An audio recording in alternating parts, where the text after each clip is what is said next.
brand တစ်ခုကိုလူတွေဆွဲဖို့ content plan ကိုဘယ်လိုချရမလဲ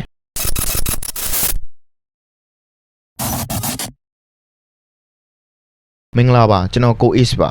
ဒီနေ့ဗီဒီယိုလေးကတော့မိမိရဲ့ brand ကိုဆွဲအောင်လုပ်ဖို့ content plan ကိုဘယ်လိုချရမလဲဆိုတဲ့အကြောင်းလေးပါ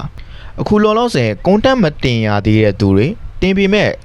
effective မဖြစ်စေတဲ့သူတွေအတွက်အထူးအသုံးဝင်စေမှာဖြစ်ပါတယ် Step 1 audience ကိုတီးပါခင်ဗျာ post တင်တော့မယ်ဆိုရင်ပထမအဦးဆုံးတီးဖို့လိုတာကဘယ်သူတွေကိုပြောချင်တာလဲဥပမာခင်ဗျာ product အကြောင်းမတီးသေးတဲ့သူ product ကိုစိတ်ဝင်စားနေတဲ့သူဒါမှမဟုတ်မဝယ်ဘူးသေးတဲ့ customer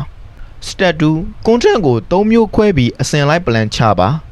နံပါတ်1စိတ်ဝင်စားဖို့ content မေးခွန်းမေးတာ multiple choice တွေလောက်ခိုင်းတာ